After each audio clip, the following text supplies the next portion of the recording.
Bonjour à tous, alors je suis vraiment heureux de traverser pour vous une grande forme et je salue tous ceux qui me suivent de très loin sur tous les continents, c'est impressionnant.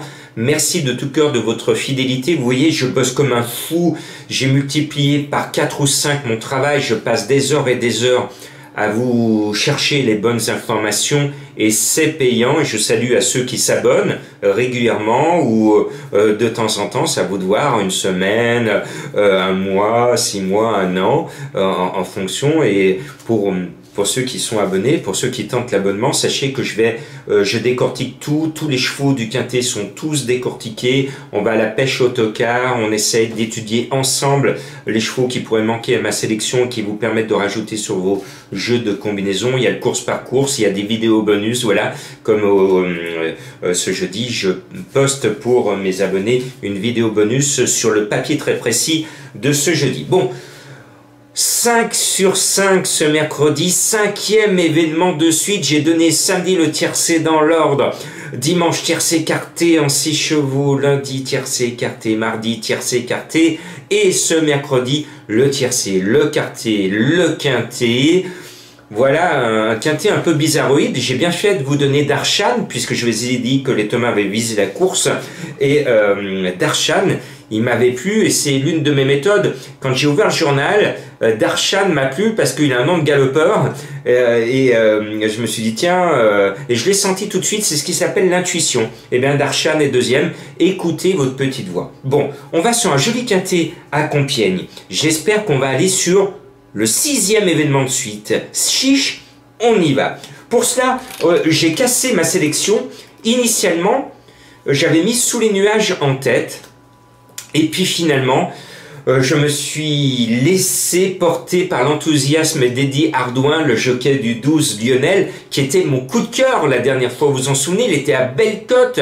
Il avait un mauvais numéro à la corde, il était dans les derniers. Il vient, et je l'ai poussé toute la ligne droite, et il vient finir 5e. L'impression était sublime. Le cheval est super bien placé au poids, il est monté en puissance. Le jockey Eddie a envie de gagner son tiercé, il le mérite et je suis de tout cœur avec lui. Et finalement, je le mets en tête, ce Lionel. Et s'il n'est pas là, dites à tous les Lionel qui sont autour de vous de vous payer l'apéro pour vous faire passer la pilule si pilule il y a à faire passer. Bon, le 12, c'est un petit soleil, il devrait remporter son quintet, mais la logique voudrait quand même que le 5 sous les nuages, par rapport à l'équivalence des papiers, le 5 sous les nuages, il fait partie de l'entraînement, alors entre guillemets de Madame André Fabre, mais bon c'est la famille Fabre, sous les nuages, il a fait ses preuves à ce niveau, il ne va plus tarder à gagner son quintet, parce que le handicapeur, il est gentil avec lui, il est très gentil avec lui, à lui d'en profiter, et vous aussi. Bon, on a deux super bons favoris, donc il n'y a plus qu'à trouver le 3e pour trouver ce 6e événement consécutif. Alors ce 3e, parce que vous êtes nombreux à me dire Jean-Marc cherche la complication parce qu'on a besoin pour les vacances de gagner gros, alors j'ai cherché la complication pour vous écouter et pour vous faire plaisir. Je vais vous sortir encore du 16 contre 1. C'est Royal Ghost le 14. Je reviens sur Dame de Tillard qui était mon coup de cœur. Dame de Tillard, elle a super bien couru, elle a mené toute la course et puis Eric Raffin, à un moment, avec Docteur d'Érable, ils se sont coupés la gorge. Le cheval est parti à la faute, c'est dommage. Il restait au trot, il était sur 5e. D'ailleurs, c'est sa faute qui permet à Darshan de venir finir. Sinon, il était bloqué derrière Dame de Tillard. Il n'aurait jamais été 2e, Darshan, si Dame de Tillard n'avait pas fait la faute. Bon, c'est comme cela. Eh bien, donc, j'espère que mon coup de cœur va vous rembourser. 16 contre 1 pour le 14 Royal Ghost. C'est un cheval qui n'a pas tout montré. Il n'a pas montré au handicapeur sa vraie valeur. Il vient de courir à Lyon et il s'est mis en relief dans mes jumelles. Je pense que ce petit coquin cache son jeu. Vous m'en direz des nouvelles. Le 11 Chris Salsa, c'est Monsieur Quintet. Stéphane Pasquier, c'est son cheval dans son piquet de chevaux de quintet. Il a Chris Salsa.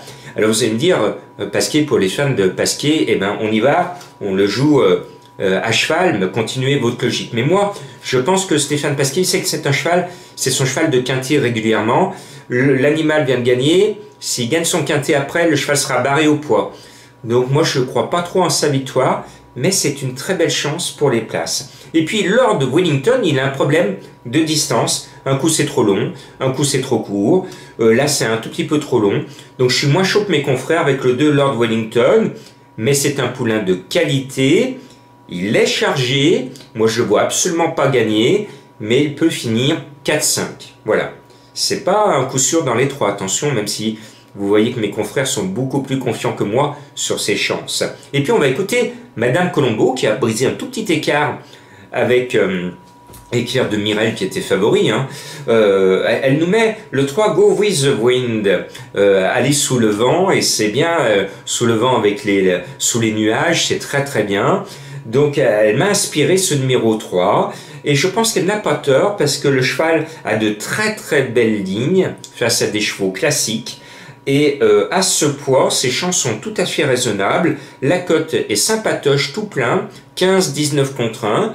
Moi je le sens bien, comme Madame Colombo. Allez, on tente le coup, c'est risqué, mais on est là pour prendre des risques, pour essayer de trouver une arrivée qui nous paye enfin, parce qu'on a eu des quintés cacahuètes, des quintés apéros, comme je le dis souvent. Et puis, la plus régulière du peloton, c'est le 10 Via Gallica. Elle est toujours dans les 3, c'est très très bien. Son entraîneur est doublement représenté, c'est la meilleure chance des deux.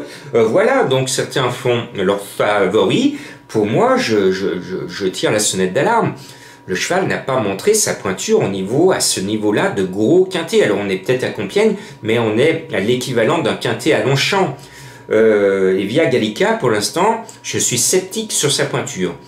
L'a-t-elle? That is the question, comme écrirait notre ami Shakespeare. Bon, logiquement, elle devrait être dans les 5, mais ce n'est pas un coup sûr dans les 3, c'est pour ça que je le mets très bas. Et puis après, il y a plein d'autres chevaux qui peuvent figurer, qui pourraient être 8e. J'ai décidé de mettre le 7 Arous, parce qu'il vient de finir en tête débattue dans le quintet référence. Je me dis que s'il a un peu progressé à l'écurie, il devrait au minimum gagner un rang, donc finir 5e.